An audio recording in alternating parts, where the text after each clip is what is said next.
মই জ্যোতিষী Hemanta Kashyap astro live অসমৰ মাহেকীয়া ৰাশিফললৈ আপোনালোকক সকলোকে স্বাগতম জনালোঁ। মই নৱেম্বৰ মাহৰ ৰাশিফলৰ ৰাশিসমূহৰ ফলদানৰ বিষয়ে আৰু তাৰ লগতে এই মাহটোত এটাকৈ পূৰ্ণিমা আৰু অমাৱস্যাৰ সকলো বিষয়ে মই আপোনালোকৰ মাজত আজি কৈ যাম।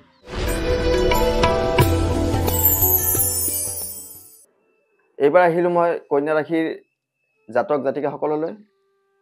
কন্যা ৰাশিৰ এই মাহত শিৰপীড়া আছে, কিন্তু তাৰ মাজত আপোনালোকৰ শুভ সংবাদ আহিব।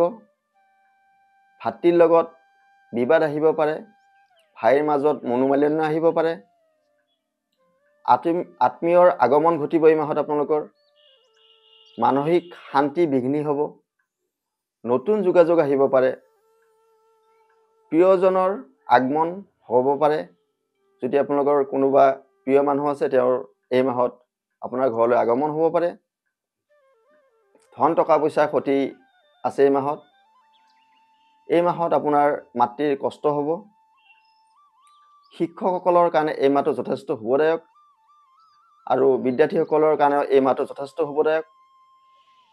সা সম্পত্তি এই মাহত আপোনাৰ লাভৱান আছে।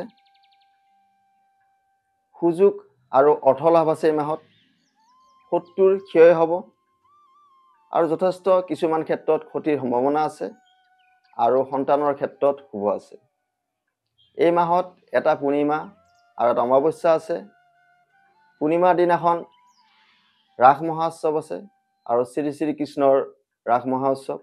তো সেইদিনাখন কিছু জাতক জাতিকাৰ যদি চন্দ্ৰৰ অশুভ প্ৰভাৱ বা শত্ৰু পাপীড়িত হৈ আছে, সেইসকল জাতক জাতিকাই শ্ৰীকৃষ্ণৰ ৰাস মহোৎসৱ পালন কৰিব। তেনে কৰিলে আপোনালোকৰ চন্দ্ৰটো ভাল হ'ব। আৰু যিসকল জাতক জাতিকাৰ শনি গ্ৰহ পাপীড়িত হৈ আছে বা শনি অশুভ ভাৱত বহি আছে, সেইসকল জাতক জাতিকাই যদি শ্ৰী শ্ৰী মা কালী মন্দিৰ দৰ্শন কৰে, তেওঁলোকৰ শনিৰ প্ৰভাৱৰ পৰা, অশুভ প্ৰভাৱৰ পৰা আঁতৰি থাকিব পাৰিব। ধন্যবাদ।